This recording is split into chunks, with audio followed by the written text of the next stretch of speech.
¿Qué es el Estado?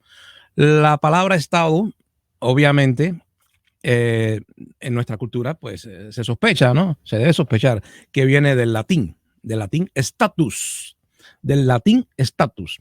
Y el latín lo tomó del griego stare, del verbo stare. Stare, que en griego quiere decir permanecer parado. Estate quieto, stare, en latín, en griego, perdón, stare, y luego status. Status, stare, estar parado, quieto.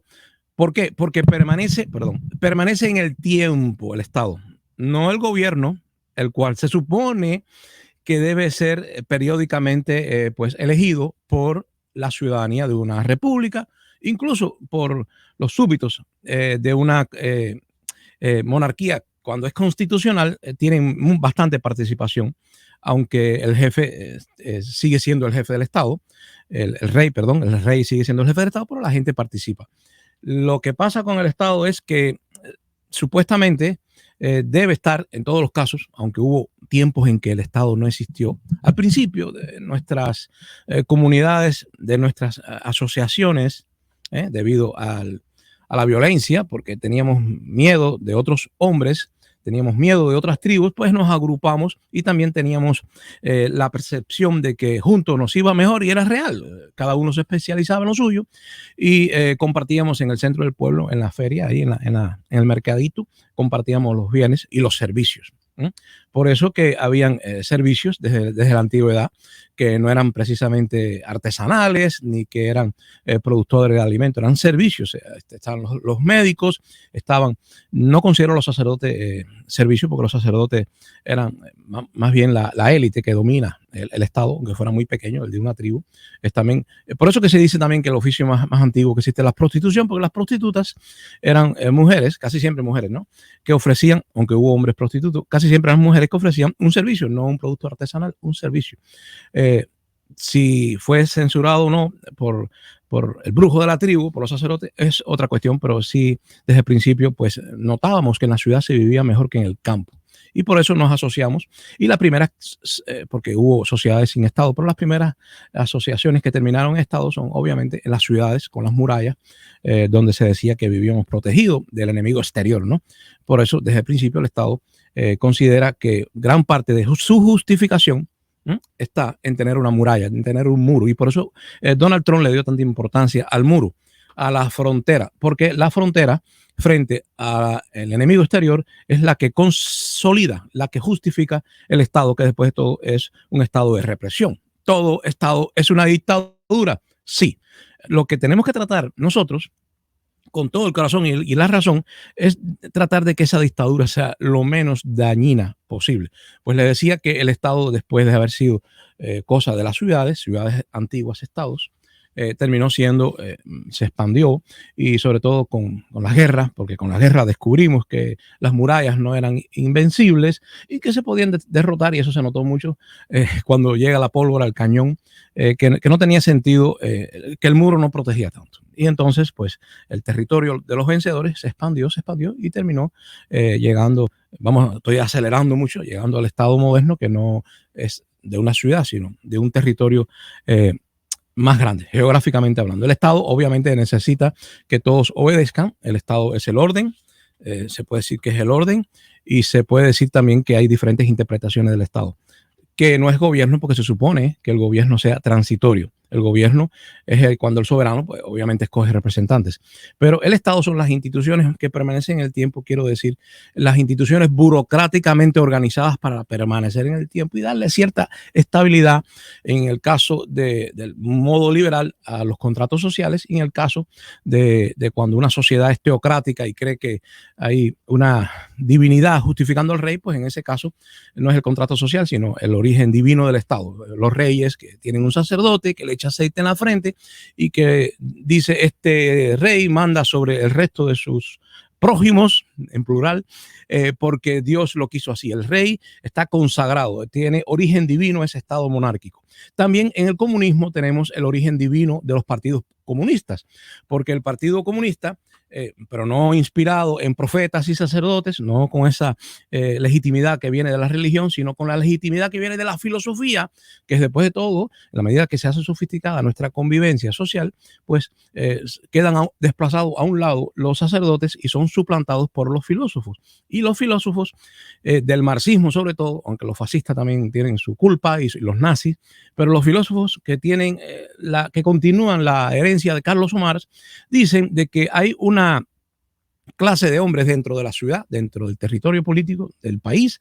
Hay un grupo de hombres que tienen, que están iluminados, que filósofos no iluminados por Dios, sino por la filosofía de Marx, que dejó muy en claro que el Estado no es ni contrato social, ni convivencia pacífica, armónica, que imitaba a la familia o a la comunidad religiosa. No, que el Estado no era tan pacífico, ni tan hermoso, ni se buscaba el interés general, sino que el Estado, eso decía Carlos Marx, siempre, y bueno, de alguna manera tienes razón, siempre es una dictadura. La cuestión es quién va a ser el dictador, qué clase va a dominar al resto de la sociedad, los burgueses o los proletarios. O sea, los que tienen recursos, dinero, tierras y fábricas donde se produce de manera industrial y donde se usa a la mano de obra disponible de los muchos que no tienen recursos. Esa es la burguesía, la que tiene el control y también lo transmite a sus hijos, el control de la propiedad territorial, de la tierra, el control de las fábricas y el control del dinero. Y todo eso, pues, agrupa a lo que es la burguesía y a la que clasificó Carlos Marx de que era una clase negativa que tenía que ser eliminada, que en cierto momento había sido progresista, todo eso lo dice el marxismo, que había sido revolucionaria, sobre todo en la Revolución Francesa, que había liquidado a formas más arcaicas todavía de relacionarse a la gente, como la feudal o el esclavismo, pero que ya había llegado el momento de ser superada por otra dictadura, la del proletariado. Yo recuerdo cuando niño que bueno, no cuando niño, cuando joven, y luego incluso después que caí en prisión y fui enviado por una medida cautelar a trabajar en Nuevitas, una ciudad alejada de donde estaba mi familia. Fui semi desterrado a un pueblo donde había una fábrica. Allí me pusieron a trabajar y recuerdo que tenía un asesor, alguien que me estaba acompañando, un compañero ideológico que era un joven de la juventud, y continuamente él me decía, cuando yo le hablaba de democracia, participación y todos estos temas más bien liberales, él me decía que de ninguna manera que yo era un idealista, y que él me recomendaba que yo entendiera que allí donde yo trabajaba, en ese colectivo de trabajadores, radicaba la verdadera legitimidad del mandato dictatorial de la sociedad. O sea, que teníamos que conformarnos o con la dictadura de la gente que tiene billete, de la burguesía, que es como se define de forma más grupal, como clase, o sencillamente a través de la revolución o de la reforma marxista, del reformismo, poner en su lugar, en el lugar del poder, en el lugar de la dictadura, poner a la clase obrera. Y por eso que él no tenía ningún problema en decirme descaradamente, aunque el muchacho no me parecía mala persona,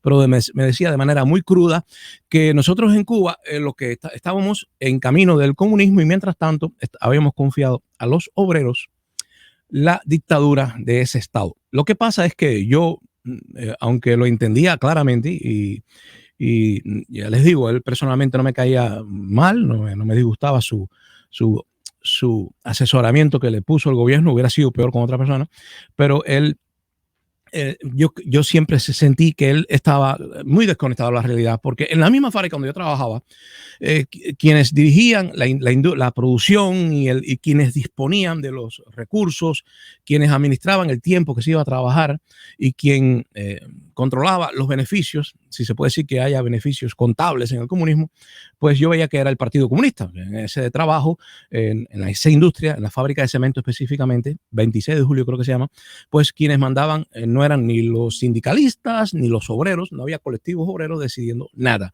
que los obreros simplemente obedecían y recibían un salario y se les descontaba una plusvalía, un beneficio de un plusvalor se le descontaba para beneficio del Estado. Ese dinero iba allá a la capital de Cuba, a La Habana, iba supuestamente un dinero que en definitiva ni se veía, porque si hay una cosa dificultosa, y ya aquí vamos a terminar, o al menos voy a terminar yo mi introducción para no cansarles ni abusar de su tiempo.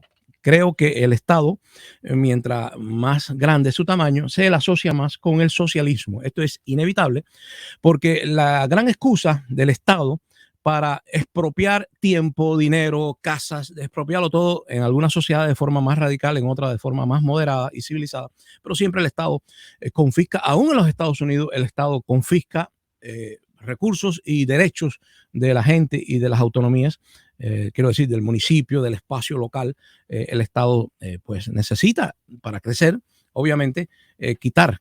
La única forma que el Estado logra esto es con el monopolio, y esto es muy fundamental, con el monopolio de la violencia. El Estado es el único que te puede obligar a hacer las cosas en contra de tu voluntad. La verdad es que yo siempre que veo a todos los que defienden un Estado pequeño, pues son más bien, y voy a decir de forma radical, anarcos, sindicalistas, gente que quiere que el capitalismo sea liberado del Estado, y para ellos no hay diferencia entre el Estado comunista, que es la versión más radical, ¿no?, del totalitarismo del Estado, a la versión entrometida de injerencia del Estado en sociedades capitalistas como Estados Unidos. En este caso, el Partido Demócrata es visualizado como un partido de izquierda, socialista, a pesar de que no tiene ningún discurso de socialismo o de recuperación de la propiedad privada para ponerla en manos de colectivos obreros. Eso no se habla en el Partido Demócrata, pero el solo hecho de la injerencia del Estado, de cada vez su presencia más costosa, obviamente porque vive siempre de los impuestos, pues se le considera en Estados Unidos como lo más cercano al socialismo. En una palabra, la gente cuando piensa en Estado grande